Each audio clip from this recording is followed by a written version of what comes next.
All right, well, welcome everybody to our second T-Town Hall.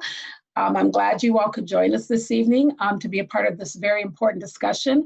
I first want to thank Councilmember Chris Beale and Councilmember Catherine Ushka for hosting tonight's event. I'm sorry for those of you who don't know me. My name is Victoria Woodards, and I happen to have the pleasure and honor to serve as the mayor of what I believe is the greatest city in the universe, and that's right here in Tacoma, Washington. We are so pleased to see so many of you joining us today, and we are excited to engage in this with you in this new virtual setting. It's been really fun to have public meetings, but obviously this COVID crisis shows us that we have to do things different. And so we are happy to be joining you this evening in this format to make sure that we can share with you what's been happening in the city as it relates to COVID, but to especially announce, to especially talk about issues and that are important to our immigrant community. I always say, people ask what makes Tacoma so special. And we talk about how beautiful our waterfront is, or how beautiful our neighborhoods are, the bustling downtown and the gold award-winning parks. But the thing that makes Tacoma what it is all of you. What makes Tacoma so special is the people who choose to live here. And I know I'm excited for tonight's conversation. And I want to tell you that tonight's conversation doesn't stop with tonight. It didn't start with tonight, and it won't stop with tonight. So look forward to hearing from all of you, and hopefully we have all the people on the line that we need to answer your very important questions. So before we get started, I just want to give you some technical pieces that you need to know about. Number one, the event is being recorded and will be made available to those who are not able to attend at this time. So I want to make sure that you know that. If you'd like to ask a question, please look for the Q&A button at the bottom of your Zoom window. Staff will be passing your questions on to our council members and other panelists throughout the evening. You can ask general questions, or you can ask a question directly of anyone who's on the panel this evening. This virtual T-Town event is also being translated in Spanish, as I said a few minutes ago, in real time. And we are so honored that Daniela could join us this evening. To listen to the discussion in Spanish, once again, please look for the interpretation button at the bottom of your Zoom window and select Spanish to hear the interpreter. And please remember that you have to be in full screen in order to see that button. Please note that the information you are using to access this virtual T-Town Halls via Zoom is subject to future public disclosure requests. And with that, let's get started. Many of you have reached out to us over this period of time to ask us questions and express your concerns during COVID-19. And it became clear to us that there was a pressing need to come together and address some of the key issues that have become very prominent during this pandemic. This virtual T-Town Hall series is an opportunity for us to do just that. Over the course of this series, we are taking a deeper dive into some of the issues that matter to you. So with that, like I said, tonight, our focus will be on the issues impacting our community of immigrants who choose, and refugees who call Tacoma their home, and it is your home. And I'd now like to take this opportunity to turn it over to our host this evening, Councilmember Chris Beale and Councilmember Catherine Ushka, and I look forward to hearing from you all this evening. Thank you very much. Good evening, everybody. I am Catherine Ushka, Council Member for District 4. It's great to see all of you here tonight, and I look forward to the discussion that we're going to engage in. Tacoma is a welcoming city, and tonight we're going to talk about how the city of Tacoma communicates with immigrant and refugee communities right now during the COVID-19, and how we're going to do it moving forward as well. We're working really hard to ensure that everybody feels welcome in our community, and we hope that you'll continue to be part of that dialogue with us. We look forward to this conversation, and I thank you again for being here. Chris, you want to take it away? Well, thanks, Catherine. My name is Chris Beale. I am a city council member here for District number 5. If you live anywhere south of 56th Street and west of East McKinley, you live in District number 5. And I have the distinct pleasure of being on the city council and being your representative. So thank you for joining us if you live in District 5 or if you live anywhere else in the city. We're very appreciative and grateful for this opportunity to come to you tonight. I wanted to just take a moment and let you know that the City Council and the Mayor do extremely value your presence, whether it's virtual during this time or otherwise, to engage on these really important topics. This is a very important topic to everybody in our community, and everybody who is an immigrant and refugee is part of our community. And we're just really grateful that you're willing to spend a little bit of your evening tonight to chat with us about this and give us some of your feedback and ask some of your questions. We welcome those. We're very happy that you're here with us this evening. So with that, I just wanted to mention that we are going to have a panel discussion a little bit later. I'm going to kick it back over to the mayor at this moment, and we'll get started after that. Thank you, Chris and Catherine. And as you all will begin to announce the people who've joined us this evening on the panel, I just want to say thank you to all of our panel members. I especially want to give a special shout out to Jefferson Mock, who serves as chair of our Commission on Immigrant and Refugee Affairs, who's going to be part of tonight's panel. I just want to remind everyone again that if you'd like to ask a question, look for the Q&A button at the bottom of your Zoom window.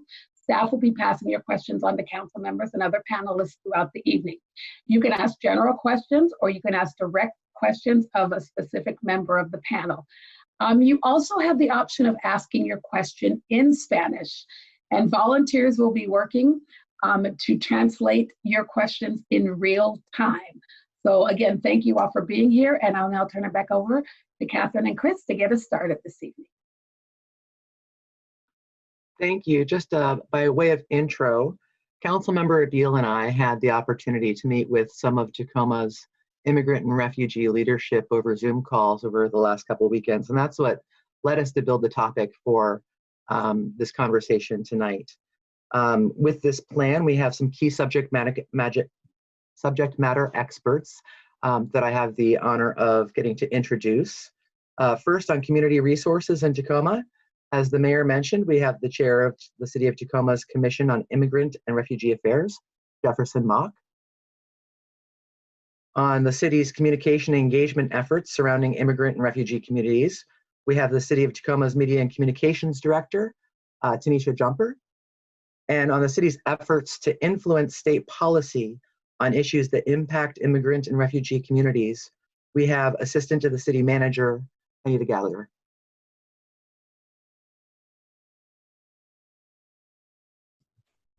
Well, thank you, Catherine. We appreciate that introduction with some of the panelists. I know that you folks at home just logistically may not be able to see these panelists. They are with us. You will see them sort of step up to the virtual podium when it's their opportunity to answer some of the questions. So just in case there's some maybe some confusion about where these people are in the virtual ether. So those folks will appear on your screen when we're kind of engaging with them to answer some of our prepared questions here. So first, I wanted to thank Jefferson Mock for joining us tonight. Jefferson, your work on the Commission on Immigrant and Refugee Affairs is very much appreciated. Your leadership has really been amazing since we've had you appointed to that commission. You're one of the founding members as part of that group. So we're very appreciative you've taken some time out of your night to talk to us and to talk to the community. Can you talk a little bit, Jefferson, about some of the resources that you're aware of and the commission has helped to cultivate and what those resources look like from a high level? Certainly, and thank you, Councilmember Beale, and of course, Councilmember Ushka and Mayor Woodards for having this forum for us to reach a wider audience a little bit more directly. And thank you to our interpreter, Daniela, for really supporting this conversation to reach a Spanish-speaking audience as well. I want to just try to give a high-level overview of the services available. And by high level, I want to be very clear that, one, I don't work in direct services right now. So I don't claim to be an expert on all the details of the different programs and how to apply for them.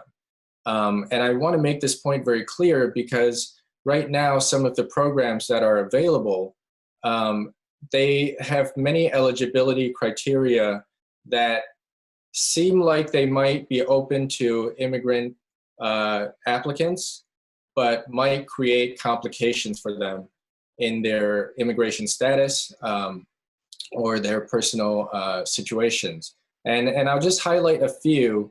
And I think really the point that I want to highlight here is there are some programs available to immigrants and refugees right now, but they don't feel like they've been designed by immigrants to specifically address not just the need, but also the process to make it easy for people to apply.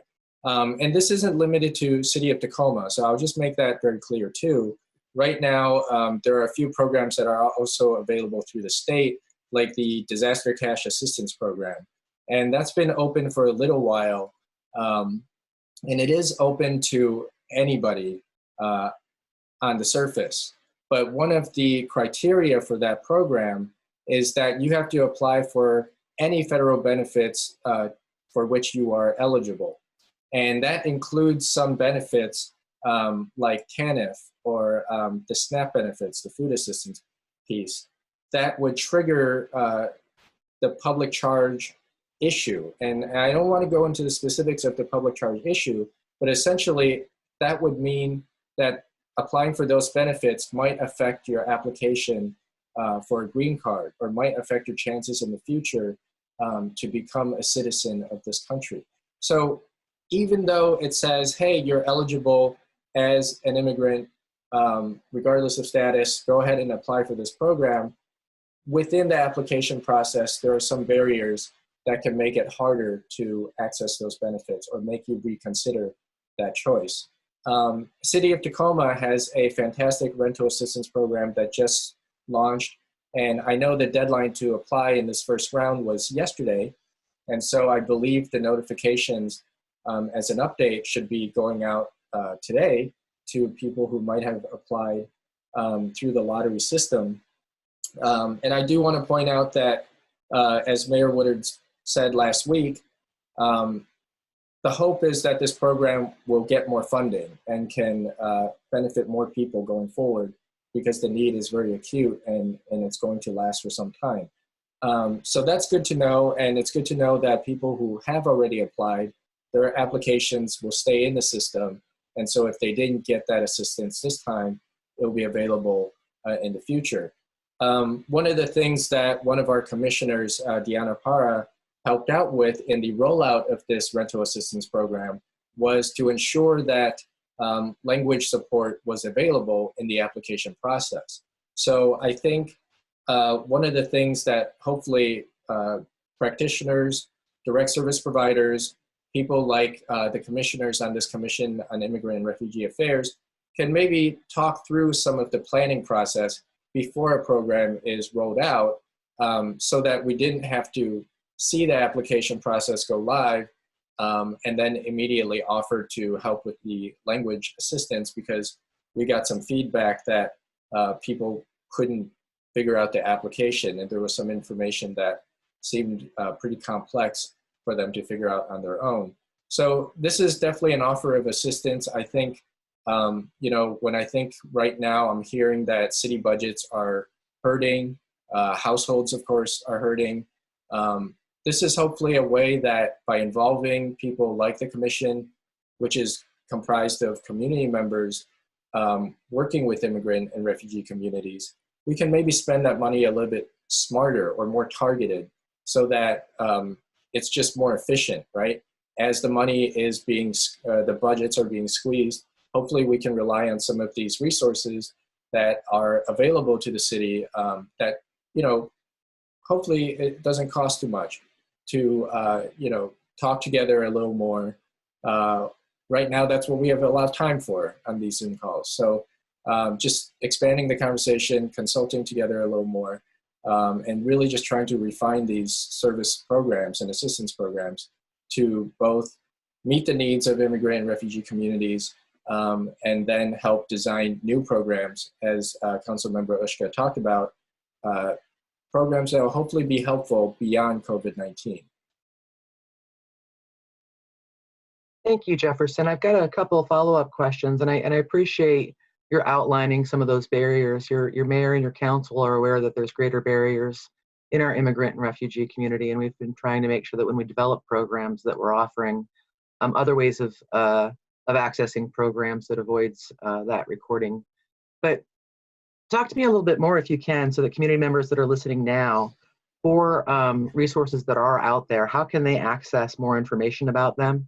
And how can they access more information that's in their native languages?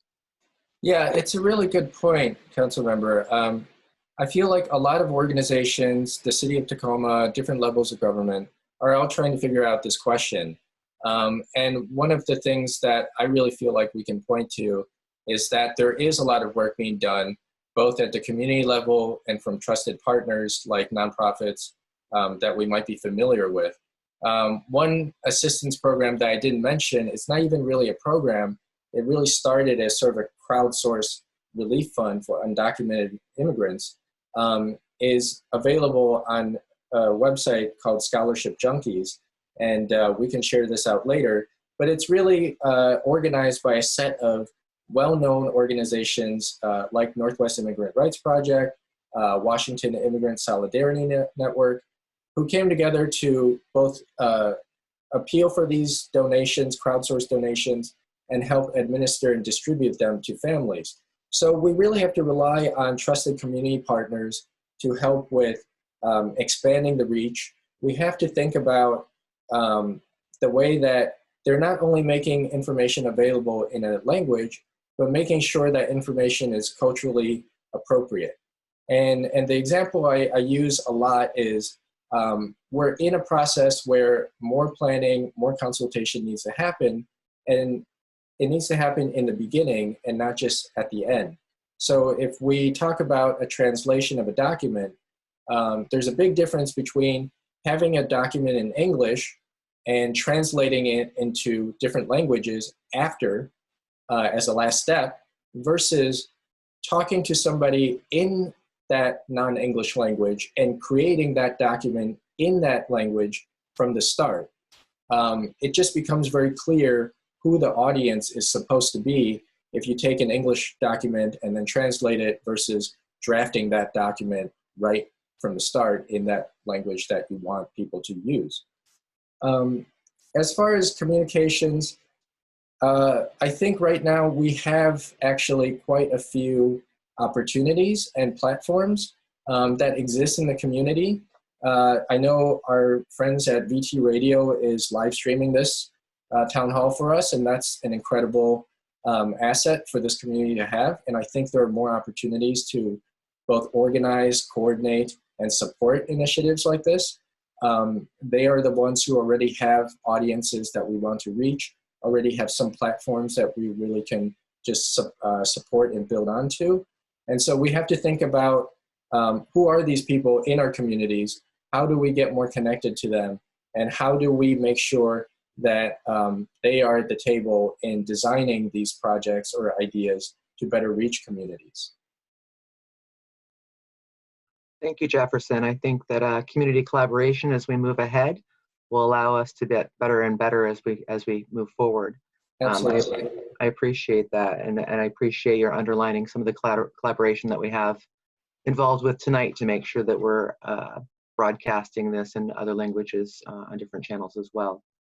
Can you share more about what the Commission on Immigrant and Refugee Affairs is in general, and what exactly your role is as chair of this commission, just so that people know? Sure, and yeah, I think that's a great question, because I don't want to take the commission or myself out of this loop of accountability and communication, right?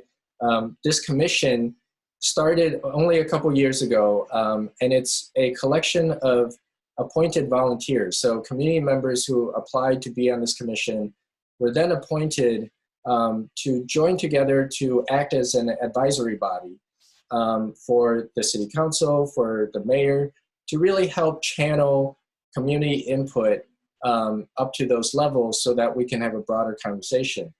And to me, the goal here is really increased transparency, increased responsibility and accountability, and transparency in a two-way communication interaction. Because, you know, transparency, if it's just one way, it's still a mirror, right? Like, it's still opaque in one direction. So I definitely include this commission in this process of enhancing the communication and getting better input to city leaders so that they can hear really what immigrant and refugee communities need for the types of services that they would like to see. So we are 10 members and 1 alternate. I always get that mixed up, and actually might be 11 members and 1 alternate. We just had some turnover and 5 new commissioners join us. So as chair, I should know that number. I take full responsibility for maybe missing the count here. But the point is, we have a group of dedicated community members who meet once a month to talk about the issues that are foremost on the minds of immigrant and refugee community members. And we also have a set of committees that also meet separately once a month, focusing on topics like community safety, language access, the Northwest Detention Center, which is a big concern for many community members, the governance of how this commission functions, and also community engagement, looking for more opportunities to get input from community members and provide those opportunities for people to direct their ideas and recommendations up to the city levels so that we can have a bigger conversation together. So I'll just highlight that our meetings are happening. I know because of COVID-19, many commissions and boards are not meeting at this time, but and we had to cancel our meeting in March, but we did meet in April, and we want to highlight very much that we will continue meeting because we do see this work, and the city sees our work as essential, especially in this time when a lot of the impacts are hitting our immigrant and refugee communities, and especially immigrants who are elders. Just tremendous need and tremendous opportunity to reach out to those communities. So I think there's just a lot of urgency for this work to happen. And our next meeting will be it should be Tuesday, May 26th, because Monday, the 25th is Memorial Day, which is our usual meeting time. So the next meeting, Tuesday, May 26th at 5:30 p.m. and it is open to the public. Thank you, Jefferson, and thank you for your service on the commission, and also to your colleagues on the commission for all the great service. Thank you so much, and thanks for your support, Council Member. Absolutely. Now we're going to talk about how we share information with our immigrant and refugee communities as a city. And I'm going to ask Tanisha Jumper to come to the virtual podium. Tanisha, can you explain to us at a high level how the city of Tacoma is helping to connect community members to the resources that they need, with a specific focus on Tacoma's immigrant and refugee communities? Sure. Good evening, everyone. So communications during this period of time is difficult, to say the least, for all community members. And we continue to work really hard to try to get information out. But I think based on just the current community, the climate of media, we're just not getting the same kind of traction that we normally would. I mean, stories aren't getting picked up the way they would, and us trying to get into the mass media the way that we normally would has been very challenging during this time, because there's just an overabundance of news. And you're trying to squeeze yourself between, 3 different governors' press conferences and the president's press conference, and all of those things, which really do create kind of this a really hard space to try to penetrate and to get out. And I think it's important to know that even when we're kind of firing on all cylinders and there's not a pandemic happening, we usually only get to about 20% of the population gets our messages. And so we are constantly trying to find new and different ways.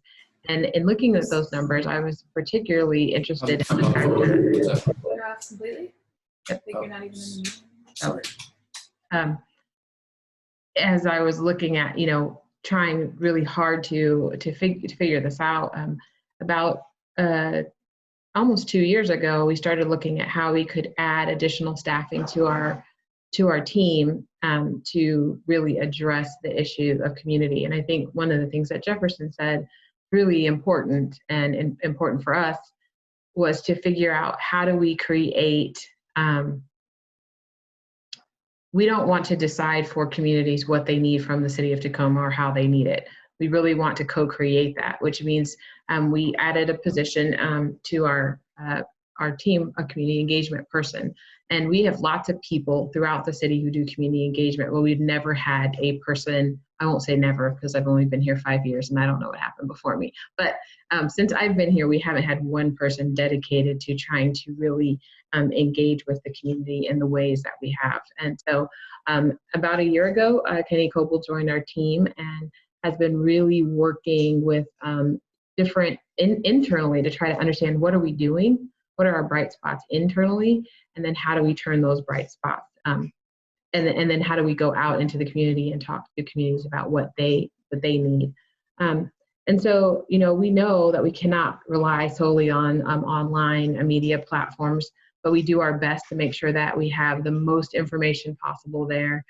We do use Google Translate, which I know is not necessarily the most adequate form of translation, but it is available and it is on all the pages. And we have highlighted that in 7 different languages so people know that that is a tool that they can use on our website. We know that most of the way people get information about what happens at the city is by word of mouth.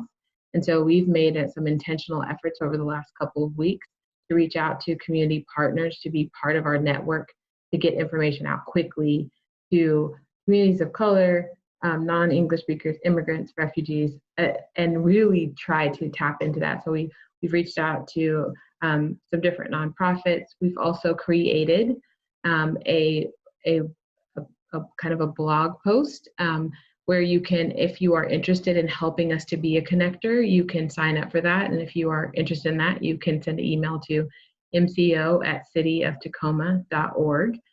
And you can get the information, before we release it in a press release, so that you can, help us with translation, help us to get the information into the right hands, to get it to the right people, so that we can spread the message both on one-to-one. I mean, part of what has been so challenging about this particular situation is the speed at which information is constantly changing.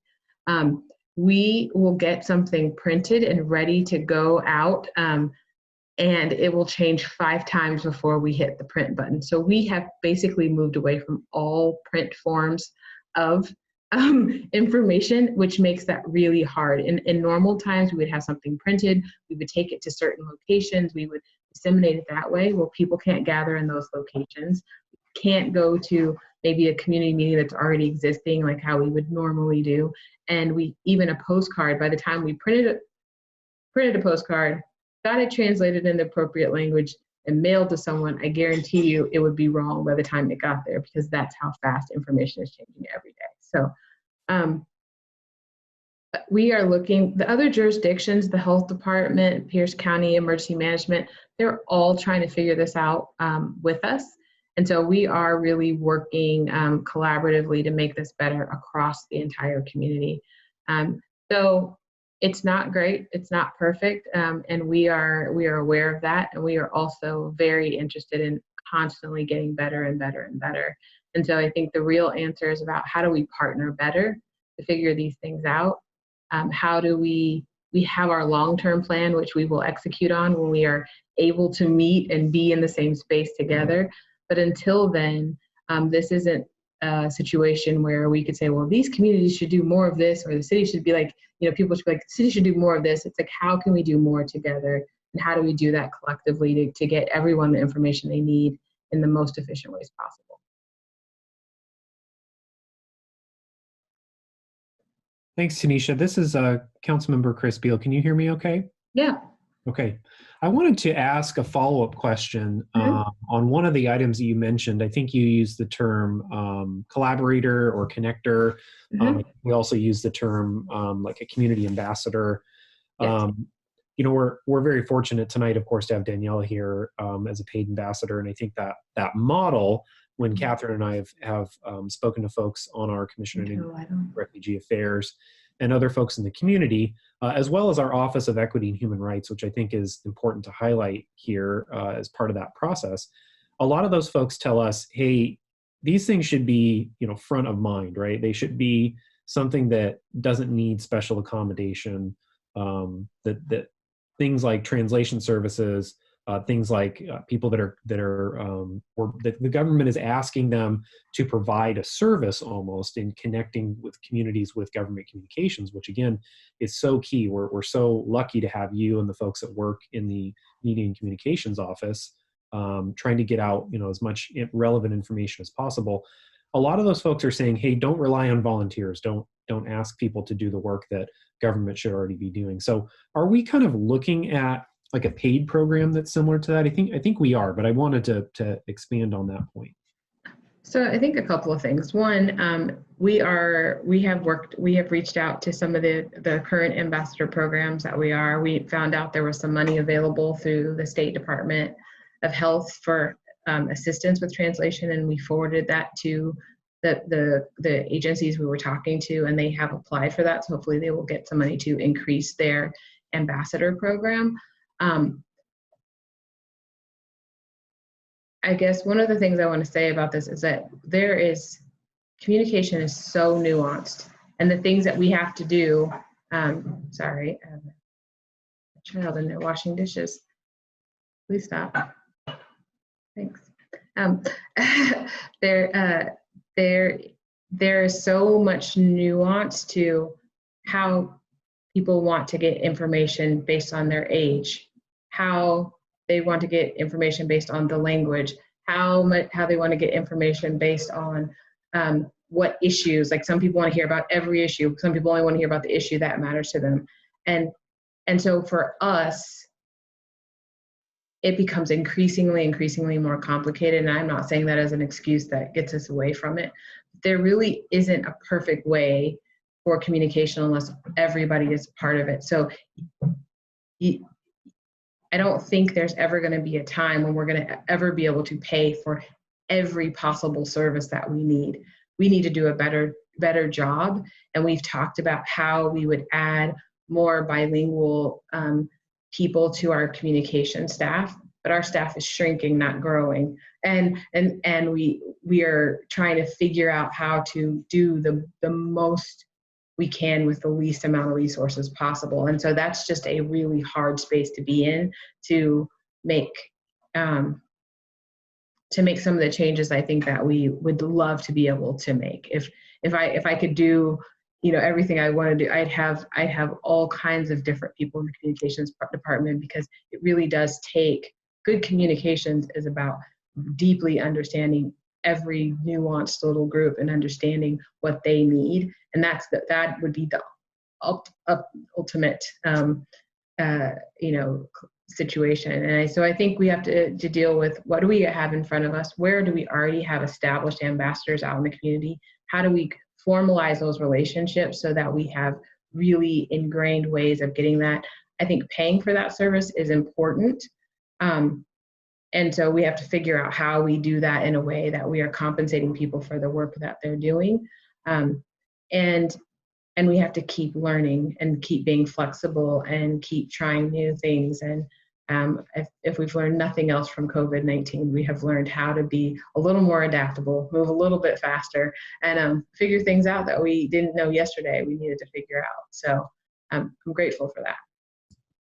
Yeah, and I think that kind of reflects where we're at right now, right? Like that we're acknowledging, at least this is the things that I hear from our city staff and folks that work in your office and media and communications, again, the folks who work in Office of Equity and Human Rights and others, is that, all things equal, we would do these things already, but sometimes government moves slowly. Sometimes it takes time to build into the budgets. And that's really the city council's role, is to express what our priorities are through sort of budgetary processes. I know right now, our budgetary process is very uncertain. We're sort of, in a ship in the middle of a fog. And I think, right.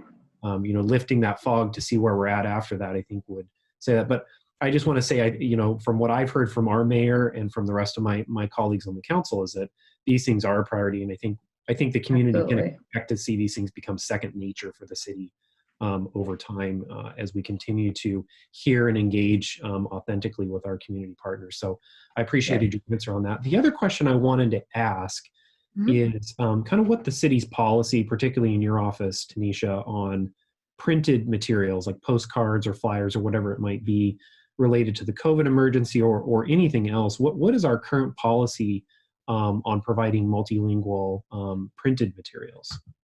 So we don't have a set policy. That's one of the things that was in the job description of Kenny, of the community engagement coordinator, was to really set policy for the entire. So one of the things that I'm most sensitive about, and you can ask any one of my team, any of the people on my team, that we are not going to just translate so we can check a box and say that we translated.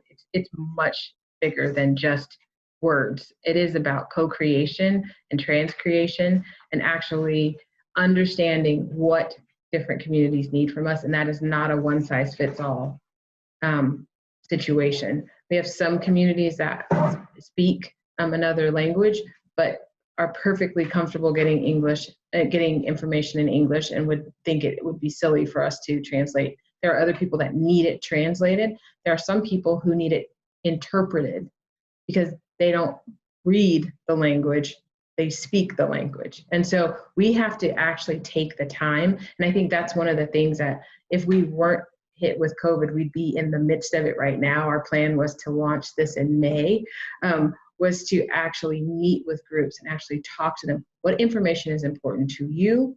How do you want it? How do you want to receive it? Because anything else is assuming that we know what communities need. And that is where government has been wrong a lot, by assuming that we know what different communities need or that we all want the same thing in the same way at the same time. And that's not true.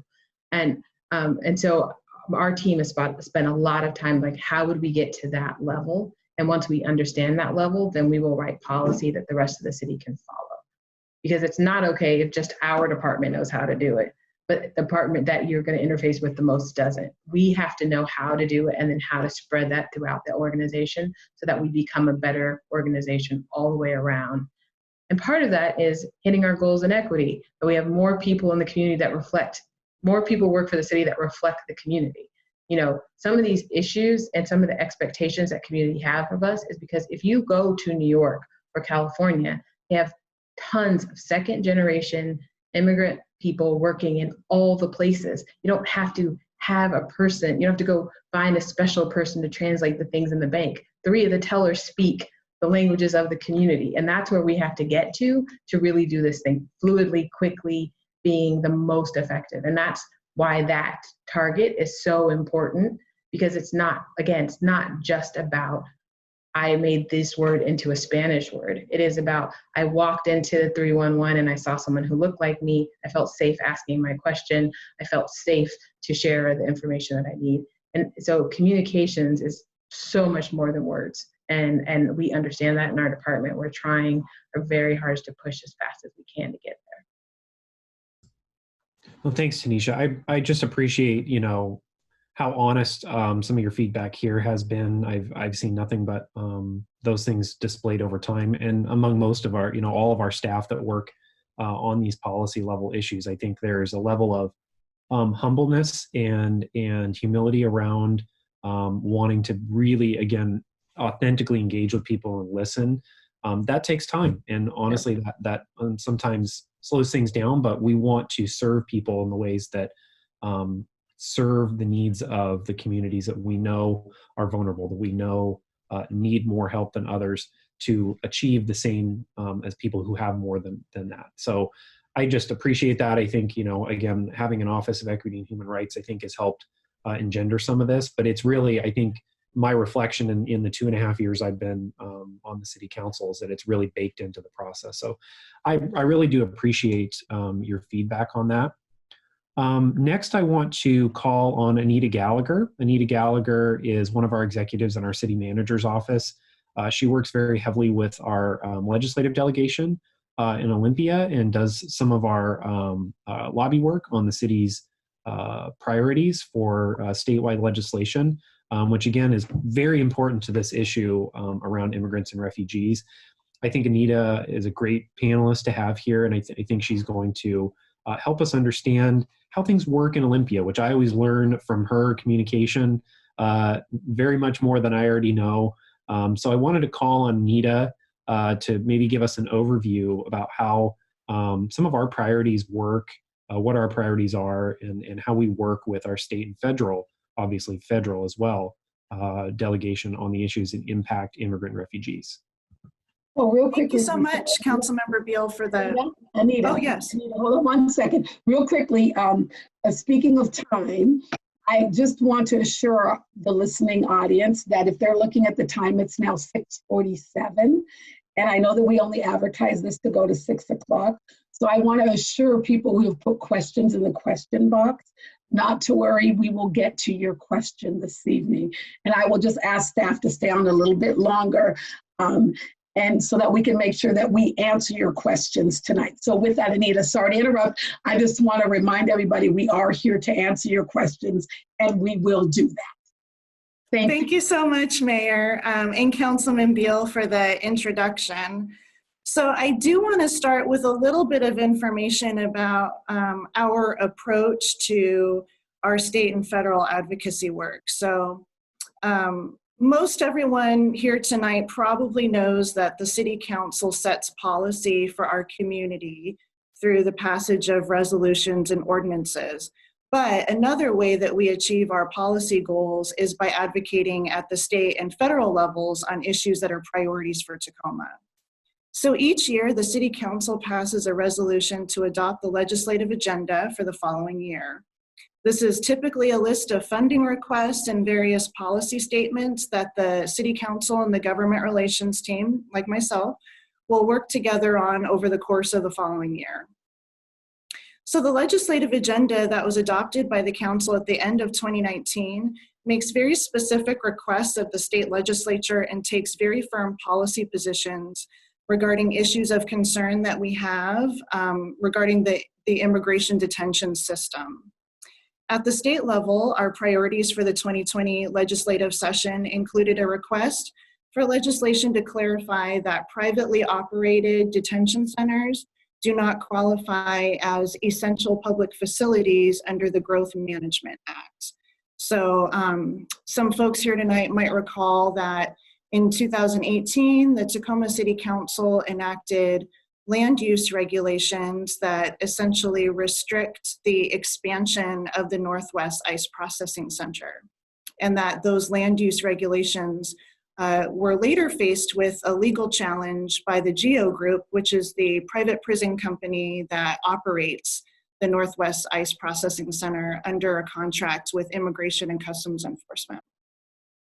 So House Bill 2640 was introduced, sponsored by Tacoma's own Representative Jake Fye, and it did pass this session. So that means that the City Council's land use regulations are upheld. Furthermore, it also means that if Immigration and Customs Enforcement, also known as ICE, and another private prison company were to try to approach another community in Washington state about citing an immigrant detention facility, that community would be able to refuse to allow zoning that would allow for such a facility. And if they decided to allow the facility, they could enact land use regulations that make sense for their particular community. So while it helps Tacoma, it also has a statewide impact really on the immigration detention system. Additionally, we also have a policy statement supporting efforts to immediately bring accountability and oversight to the operations of the Northwest Ice Processing Center and to eliminate privately operated detention centers as an immigration enforcement option in Washington state. The City Council and Government Relations team lobbied and testified in support of House Bill 2576, which began as a ban on private detention centers in the state. But as enacted, it directs the Department of Health. I'll slow down. As the legislation was ultimately enacted, it directs the Washington State Department of Health to conduct a study on inspection and enforcement options with regard to the health and safety of detainees.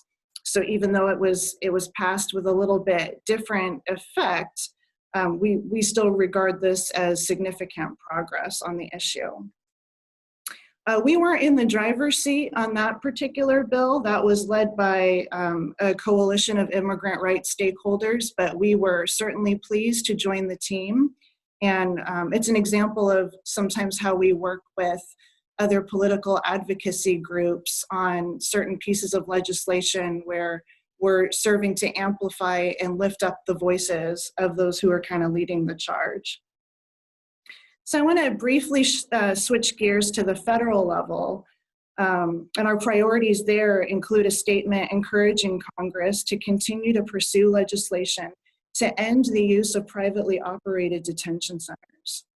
We've also supported legislation sponsored by congressional leaders in Washington to bring about changes in immigration and customs enforcement during this COVID-19 crisis and to ensure better living conditions in detention facilities. The City Council has written a letter to the Acting Director of ICE requesting the immediate release of detainees who are not being held for under suspicion of having committed a criminal offense. So if they're just being held on violation of immigration laws, we requested that they be released. And going forward, the city will be working really closely with our congressional delegation on some new authority that they have to conduct oversight visits of detention centers. So last year, a bill was introduced that was co-sponsored by Congressman Derek Kilmer called the Public Oversight of Detention Act. And what that legislation provided for was that members of Congress and their office staff can conduct unannounced visits of detention centers. And the language from that legislation ended up being attached to an appropriations bill that was passed by Congress into law in December. So now members of our congressional delegation actually have the ability to conduct those oversight visits at detention centers. I think this significantly changes the landscape of how we've had to try to approach these issues. Furthermore, it gets at, I think, what we've noticed as an issue of concern for us in terms of the regulatory and oversight structure over the detention system. The federal government does not conduct direct oversight visits. Those are contracted out to a third party.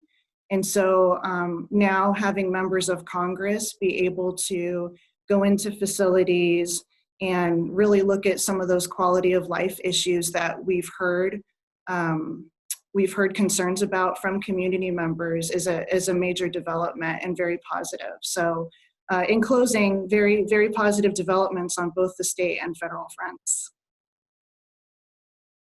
Thank you, Anita. I want to note that as you talked about some of the federal work and the opportunities for our delegation to visit the Northwest Detention Center more frequently, that is something that when the council was in DC, just really moments before this started evolving in Washington State, I think it was myself and Councilmember Beale, Council Members Walker, Toms, Hines, McCarthy, and the mayor. I think that was correct.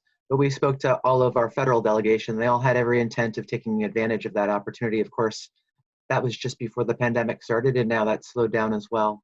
But I want people to hear that not just the city council, and not just the state, but also the federal delegation is concerned about these issues and feet on the ground right here in Tacoma.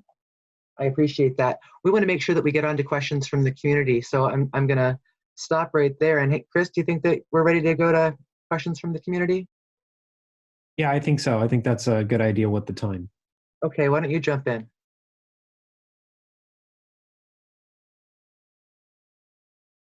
I think I was supposed to give those instructions one more time really quickly. Just remember, I was like, I'm ready for the question. I'm ready to hear from people. But please remember, if you'd like to ask the question, please look for the Q&A button at the bottom of your Zoom window. Staff will be passing your questions on to our council members and other panelists throughout the evening. You can ask general questions or you can ask direct questions to a specific member of the panel.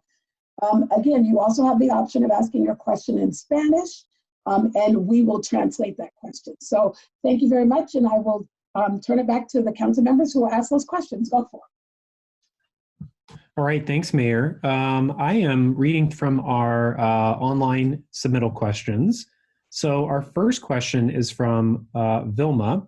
Vilma writes, I live in the city of Tacoma. My husband was deported. They denied his asylum case. I'm a Resistencia volunteer. I receive calls and make deposits to those who are detained. I'm concerned about the high risk of contagion of COVID-19. I'd like to know how you can help them. I spoke yesterday with a detainee who was coughing and spitting blood from his mouth, and they have not helped him. So a lot of very dire concerns there. I kind of wonder who might be able to answer that question. I know Councilmember Ushka is part of our, I'm a alternate, but Councilmember Ushka is very involved with our health department as the chair of the health department board, or perhaps Anita could help us answer kind of what oversight do we have on communicable diseases and communication with the health department on that. Perhaps I'll chime in first and then okay. Councilmember Ushka. I guess my initial thought is obviously the situation just described is very concerning. My initial instinct is to maybe reach out to a congressional staffer who works on immigrant issues that I have worked with in the past, and maybe kind of explain the situation, and hopefully they can look into that further for us. That would be my initial thought.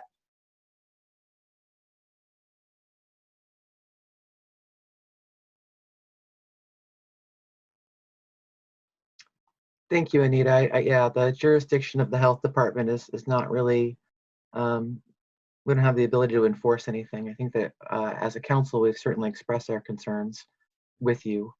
I'm going to move on to the next question if we're okay with that. Okay. This is a question from La Resistencia. People detained in the Northwest Detention Center are also Tacoma residents. Will the council pass a resolution calling for COVID-19 testing for all people detained at the Northwest Detention Center and for their release? ICE continues transferring people detained across the country. Nearly 700 people detained in other detention centers are already tested positive. This is an emergency. The urgency of the emergency is something that I feel with you. I think that the issue of testing has been one that's been challenging for every level of our community at this point, both for access to testing and levels of availability. Again, it's not, we don't have the direct influence over it, but we could certainly ask for things. And so I think that's a good question for dialogue with my colleagues. And I noticed that Anita's window's back open, and I wonder if she's got some thoughts on this question as well. If I may be so bold, yes, I do have something to offer. I neglected to mention in my original comments that following up on the Tacoma City Council's letter to ICE, a team of 64 Washington state legislators have followed up with their own letter to ICE just 2 days ago. They are asking for a significant amount of information from ICE with a deadline of Monday the 11th. I understand from the language in their letter that they are preparing and considering taking some sort of emergency public health action. One of the topics covered in that letter is testing. They are asking to know how many testing kits are available at the facility, how many individuals have been tested, what the screening protocol is, and how they're deciding who to test and when. So we will keep in close touch with our state legislators as they hear back from ICE on these various requests and any next steps that the state might take on that. Thank you, Anita. And I do want to reflect that the letter that the council sent did in fact ask for the release of detainees, particularly during COVID. So I appreciate that question. Councilmember Beale, do you want to get the next one? I wanted to see if our mayor had anything to say. She's unmuted. I wasn't sure. Good call. No, Catherine actually picked up the thought I wanted to express about the fact that we sent a letter as well, demanding the very same things that, demanding similar things that the legislature has demanded. And so hopefully they will get better answers than we got.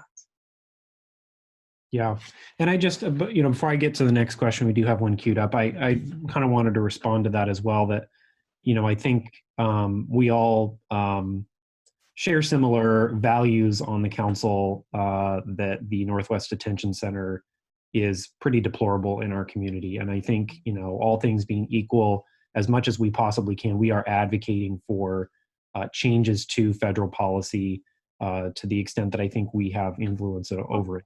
My own personal view, obviously, as a council member, I think is important to just state that, a lot of folks that are being detained, even in normal times, have not really broken any laws. I mean, these folks are, fleeing conditions in their own country, like war, violence, things that we just don't experience here or have the ability to grasp.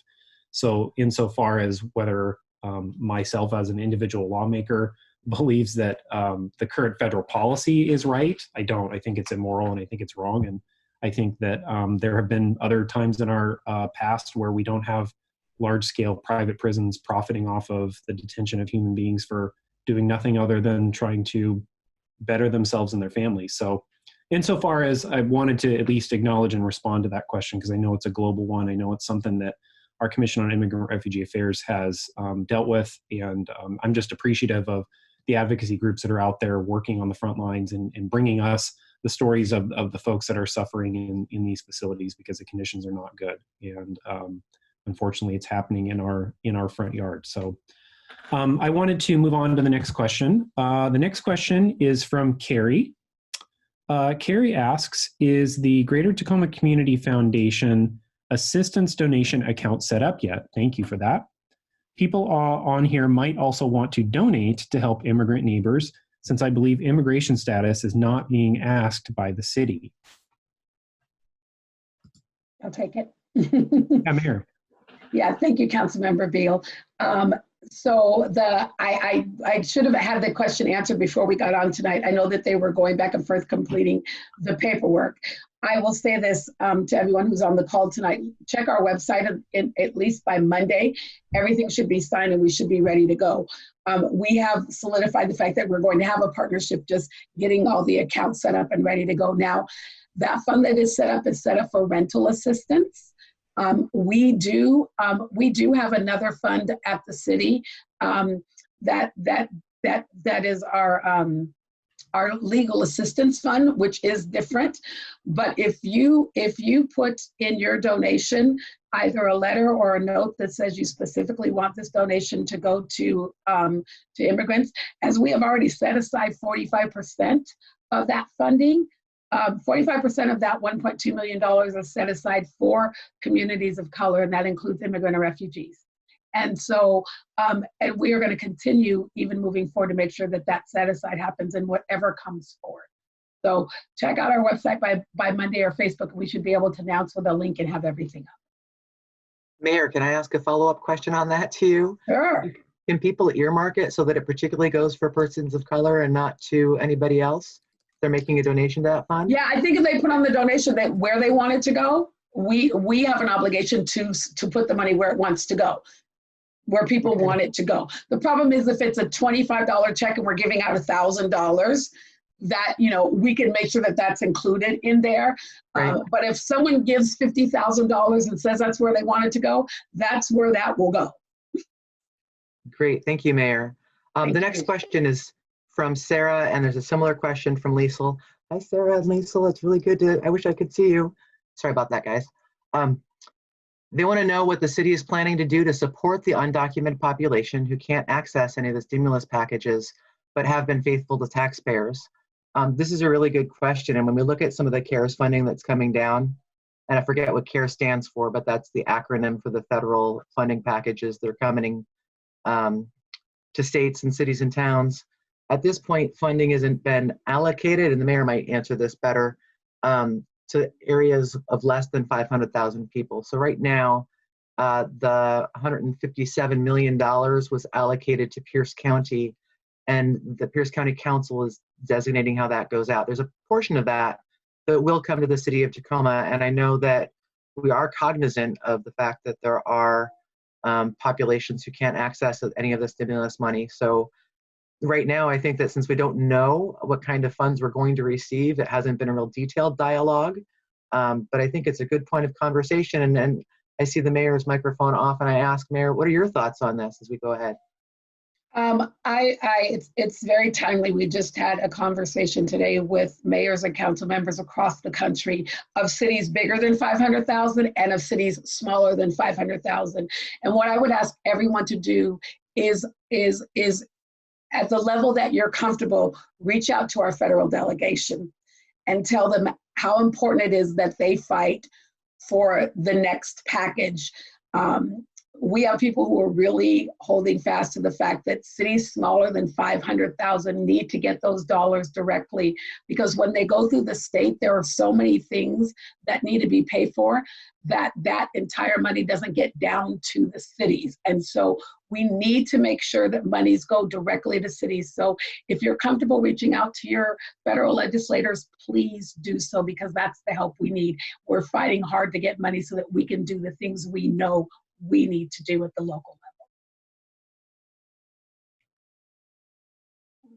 Thank you, Mayor, and thank you, Councilmember Ushka. And I know that most people don't know this, but most of the federal delegation, your representative, largely if you live in Tacoma, is Derek Kilmer, but Adam Smith and Denny Heck, for the time being, are also representatives, and as well as our senators. So would also echo that encouragement. So the next question is from Kelson, and I'm just going to minimize my window so I can see this.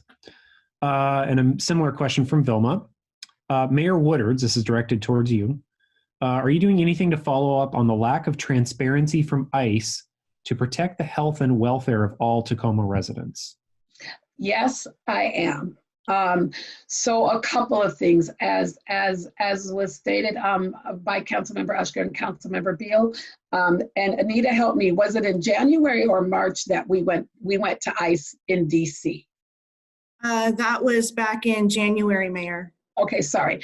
So in January, when I was back in DC with the U.S. Conference of Mayors, I made a visit to ICE myself and met with ICE and continue to get them to understand that we are on the front lines, and we don't agree with the policy. We know that they have to implement it, but if they're going to implement the current policy, they need to be more transparent. From that meeting in January, we were able to set up a monthly call with the ICE office in Seattle, and we are talking with them monthly about, not that we want to, in order to work with them, we've got to build a relationship with them. And so as much as we have our own feelings about it, and I agree with Councilmember Beale, we've got to work within the framework that we have. So we've begun to have these calls with them, and every month we're asking the same questions. Now, unfortunately, we continue to get the same answers. But we continue to talk with them, with both them and our federal delegation. We've established a really good partnership with a city in Colorado. I believe it's Aurora, Colorado. Is that right, Anita? Yes, Mayor. So we've been working with Aurora, Colorado. They are in the same situation that we are in. And if you all know this already, I apologize, but we have a different kind of facility in Tacoma. It is privately owned and privately run. In most cities, it is federally owned and privately run. So we have formed a really great partnership with Aurora, and we are fighting together to get the same kind of eyes and get the same kind of focus on our facilities as they have in other cities that are federally owned. So we continue to fight and talk. I can tell you, at least every other week, I'm having a conversation with someone from the federal delegation asking the same questions. And I want you to know that I'm really proud of our federal delegation because they continue to write letters. Actually, Anita, do you want to talk about the letter that our federal delegation wrote to ICE on our behalf? I do, yes. Thank you so much for that prompt, Mayor. And I'm so glad that you mentioned the conversations with Aurora. And it might be also worth pointing out that you yourself and I have made visits with detainees to hear firsthand their experiences and stories, and that we took all of that in a day, and then we kind of sprung into a lot of immediate action after that. But yes, so Congressman Adam Smith and Senator Cantwell have set forth a couple of letters one most recently about concern around the COVID-19 crisis and ensuring that ICE is doing everything that they can and following all proper protocols in terms of detainee care, their health and safety testing, and so on. Additionally, Congressman Smith and others have written letters on the use of solitary confinement and other issues, and continue to do everything that they can.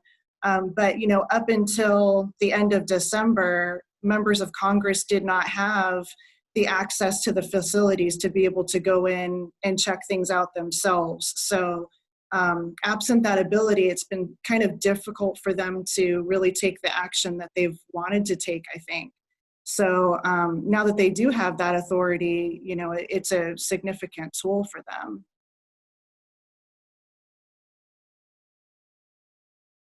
Great, thank you, Anita. Chris, back to you, or Catherine, back to you. Thank you. Thanks. The next question is from Wendy. Thanks, Wendy, for being with us tonight.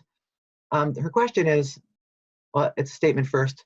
There's many people that have applied for the DSHS funding, but when the documents arrived, they're asked for their social security number, so they decide not to apply because they're immigrants.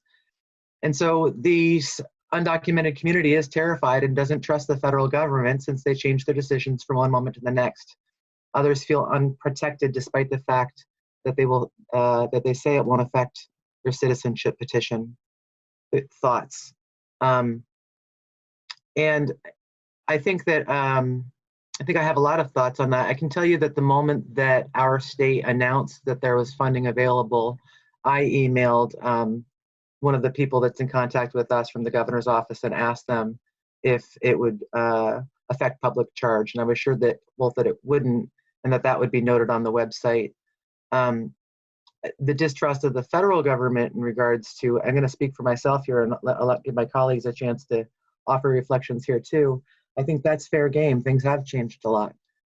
We here on the ground are aware of the fact that during this crisis in particular, we have to lead locally to make sure that our friends and neighbors, no matter what their citizenship status, are as whole as possible and fed and safe and protected. So I appreciate you sharing that with us. I personally will go back and look at that webpage and see if there's a way to communicate that differently or to get DSHS to do it in a way that doesn't ask for social security number, because that wasn't the intent of the state when they set up that program. It was just the opposite. Chris, do you have any comments on this as well? Well, beyond the logistical challenges that I think you described there, I think the comments that I just would provide is, I think as a community member as well as an elected official, I think we're all seeing it, right? I mean, we're sort of in this level of dysfunction that's almost nightmarish from the federal level. Mm-hmm. And, I share the same level of frustration and honestly just being baffled from day to day from what comes from our federal leadership, unfortunately. And beyond that, I think it just further shows that a lot of what happens in sort of the federal higher level politics just don't reach the folks that we serve here at the local level. And so much of what happens that affects people's day-to-day lives often does happen with what decisions city and county councils and state legislators make. But unfortunately, in some of these other issues, like a pandemic, where we're relying on the federal government to provide direct relief to people in the form of payments and services and resources, unfortunately, that disconnect becomes exacerbated, and it really shows the level of dysfunction that, unfortunately, we as a city council advocate. We go, all the way across the country as just a city council to advocate to make these things top of mind and top of priority for us, both in the delegation conversations that we have, but also in the documents that we pass resolutions on. We try to express these things. We've appointed a commission to work on these things. So there's a lot of things that are going on, but it is unfortunate that, again, we sort of have this disconnect both in just the logistical piece, but in a big piece in the values that we as a welcoming and open community express. and the things that unfortunately are happening, again, right here in our front yard with the detention center and those type of things, but also with things like this where there's just a level of trust that's non-existent. And so beyond that, I just want to say that, I share the same level of frustration. And, I really want to say that I know for a fact that my colleagues and the mayor and the people that work at the city really do compassionately care about these things. If we could do something about it, we would. I'm confident we would do something about it to correct these injustices that are happening. Beyond that, I just want to share that I share that level of frustration with you. So let's move to the next question. Let me see here. I'm just looking at the list. So this is from Mua Knowles. Thank you, they, them. Thank you for being with us. On April 28th, ICE responded to a letter that City Council signed during the special session on April 24th. The ICE letter assured the city that procedures to prevent outbreak of COVID-19 were being practiced. Are you satisfied with that response? Do you have plans for next steps? I'm wondering if maybe, I don't know if Anita could respond to this. Sure, council member, thank you for the question. So, I will say, so to date, ICE reports on their website that there are 753 confirmed cases of COVID-19 in their facilities. I do check that website at least 3 times a day to check and see if any are reported at the Tacoma facility. So far, none. But I will say, we have consulted with the Tacoma Pierce County Health Department just to double check and see if the ICE Health Services Corps staff in the medical facility at the Northwest ICE Processing Center have connected with them on communicable disease protocol, including the coronavirus. And they have indicated that there has been that communication there. I can't necessarily answer for the entire city as to whether or not we're satisfied with that. We, took in the response. I will say I'm very eager to see how ICE responds to the state legislature requests in that letter. And I'm, obviously the city's very much looking forward to participating in the Department of Health study that will happen this year on inspection and enforcement of health and safety standards at the detention center. And thanks for that, Anita. And the last thing I'll just say on that piece is that I know with the reporting to the health department from ICE Health Services, some of that information has got to be available publicly. And I know you and I have emailed with Dr. Chen, and I know the leadership with Councilmember Ushka with the health department. Some of that information, I think we are asking for that to become publicly available, and hope that it will, because if there is some level of reporting back to our local health department on communicable diseases like we're being told, I believe there should be some transparency around that. So.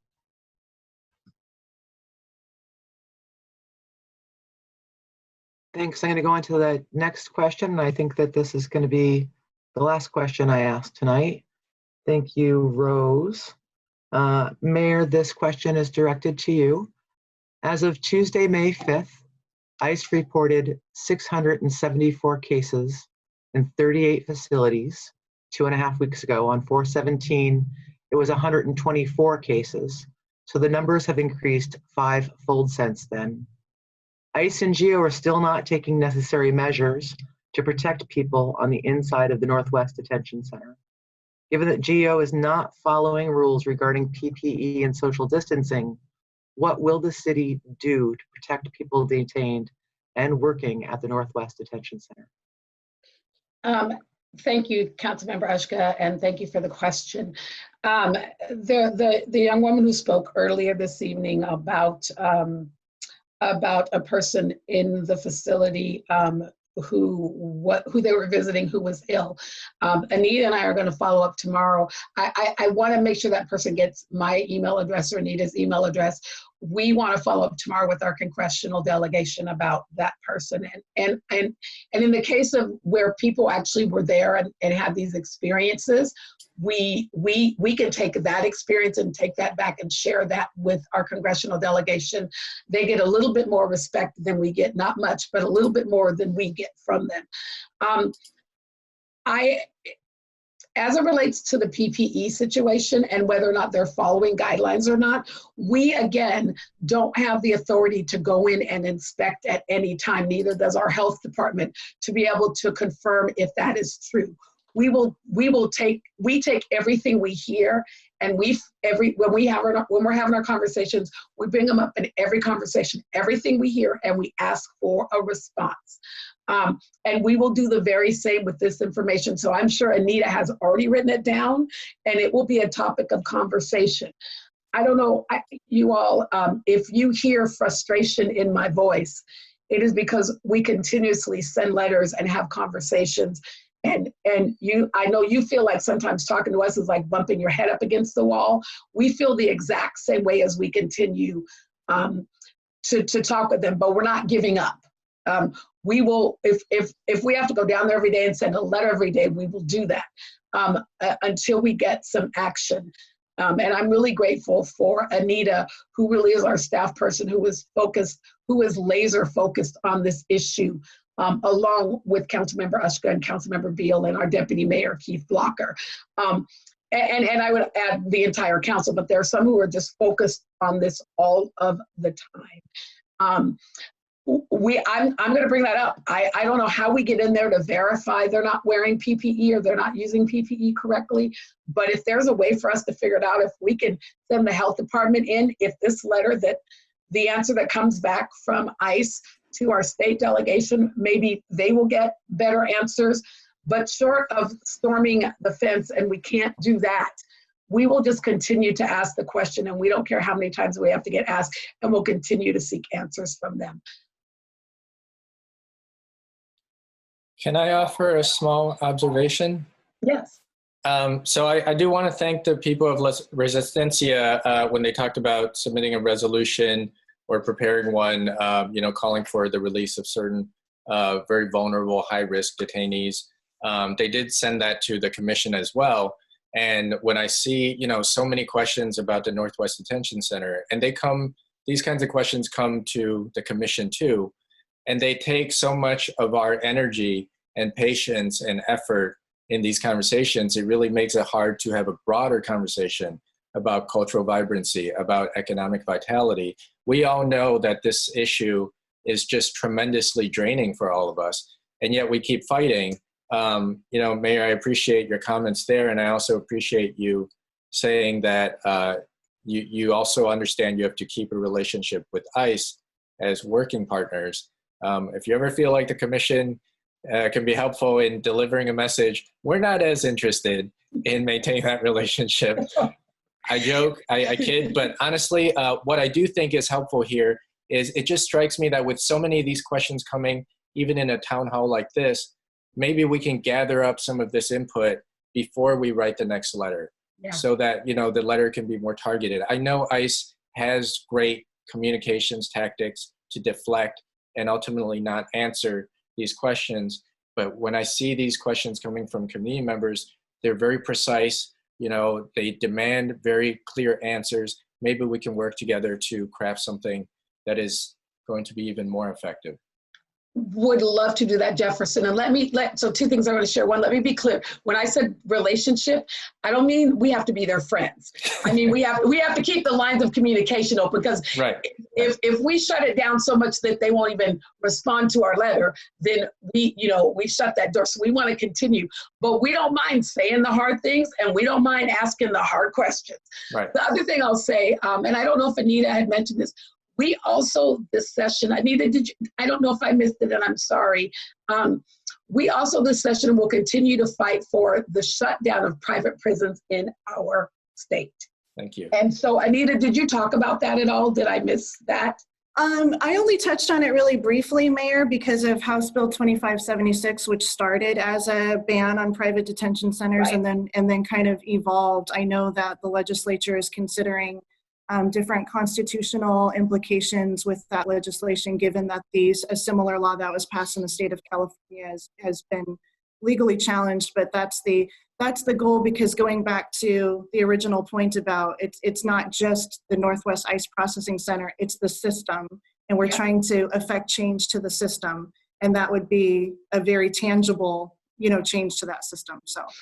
And the reason I asked Anita to give that update is because what I also want to say to you is that I plan to bring that back to next year's legislative agenda to make sure that we're still fighting the ultimate fight. All these things are just steps to deal with them while they're here, but the ultimate fight is to get them out of Washington State. Thank you, Mayor Woodards. Thank you.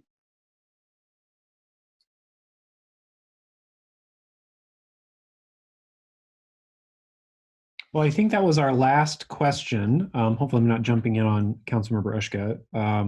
I think that was our last question for the evening.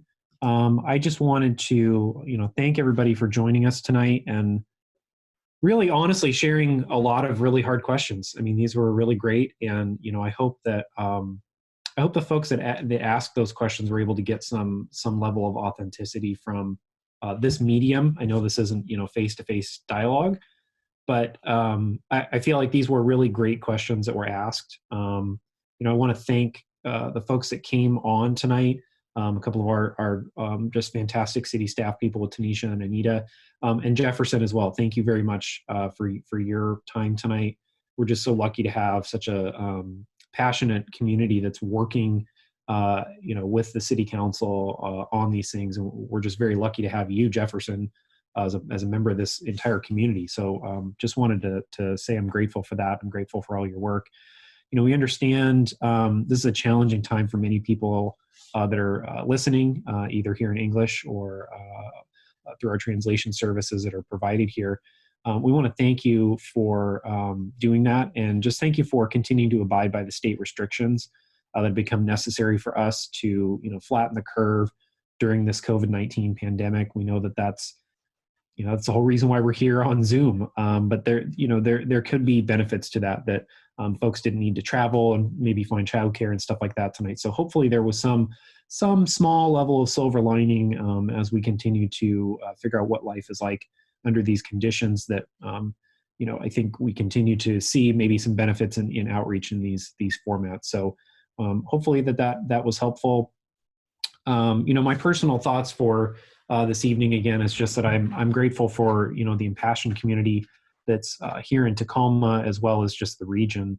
If these things are important to you, which I think they are to everybody here, as well as the folks that are throughout the entire community in the region, continue to support the groups that are doing this work on the front lines. Resistencia is one of those. I know they asked a question tonight and attended.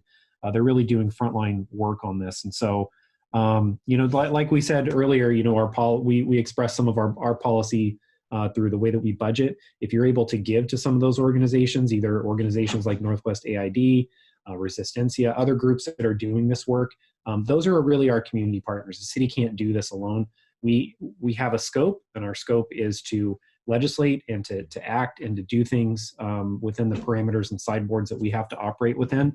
But some of those community organizations, like Jefferson mentioned, even our Commission on Immigrant Refugee Affairs has a different scope that they can do some level of advocacy work that maybe the council can't. So again, just continue to think about how you can help. I think, the values that we have here in the city as a welcoming community around compassion and caring for other people, I think will really, put us on the right side of history on these things. So again, I just wanted to thank you, just logistically for folks that live in my district, in District 5, again, anybody that lives essentially south of 56th and west of East McKinley that's in the city limits. You can always reach me directly. You can go to the city website, cityoftacoma.org, look for the city council page. My email is on there. It's chris.beale@cityoftacoma.org. You can email me. We do have some reduced capacity because of our staff furloughs, but I think, as even the mayor would say, we read all of our emails. So if you want to communicate with us, please shoot us a piece of communication that way, or maybe even give us a phone call. So again, thank you very much. I'm going to turn things over to Catherine Ushka at this point. Thank you. Thank you, Councilmember Beale. I also want to thank everybody for being here tonight. In particular, I want to thank our panelists that took the time this evening to be with us tonight. And I want to thank everybody in the community that's here with us tonight. You know, we're offered translation and we got this happening. And the fact that there's so many people that are asking questions in Spanish and probably also using that line is really evident of how relevant it is to have this conversation, how important it is. I want to really lean on the fact that as we move forward and we talk about reductions in budgets and everything else, all of my colleagues and I have talked about the fact that COVID-19 has done more to highlight the disparities that we have in our community than probably anything in our lifetimes. And so as we move ahead, we'll be looking for ways to make sure that we can leverage resources to get rid of those inequities. So just as there's some community partnerships right now, making sure that this message is getting out, I really want us to look towards building those networks so that as we move through COVID and even when we have happy times and celebrate things, we can communicate that information quickly and effectively to everybody who wants to hear it and that you have a way to contact us back again. The questions that we have received in Spanish, I believe we're going to try and answer and get back out to people. I want to look at my notes real quick to see if there's anything that I'm missing. Oh, I have to give a quick shout out to staff who made sure that we put this together. There was a lot of different plans that happened for the format of this. And in talking to community, we kind of switched focus at the last minute and everybody turned to and made it happen. And so I'm really grateful for that and to our community for that. If you're in District 4, East Side, South End, and I can help you with anything as your council member, you can go to the same place that Chris mentioned, or you can just email me directly, and I'm going to spell it after I say it, at catherine.ushka@cityoftacoma.org. It's CATHERINE.USHKA@cityoftacoma.org. Again, really grateful to have you with us tonight. Mayor, do you want to take us out? Thank you. Thank you, both Councilmember Ushka and Councilmember Beale. Thank you so much for being our host this evening and for leading this very important discussion. I also want to thank everybody for being here tonight and for joining us. And I also, again, want to say thank you to Daniela for being our interpreter. I also want to thank VT Radio for recording tonight and for being here. One of the questions, I'm getting so good at this, is I know how to go look at the question in the Q&A box. And one of the questions was, this is really good that we translated tonight. Will we be doing in the future?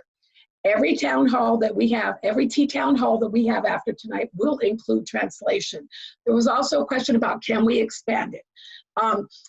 As technology expands, we will be able to do that. We will look at being able to do that. So know that it's something we're working on, but we've got this down, and this will definitely take place, and we'll try to add languages as we move forward.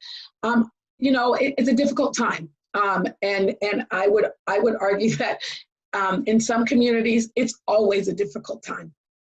And so I just want you to know that your city council is here for you, that we value you as a part of this community, and we will continue to fight on your behalf as part of this community.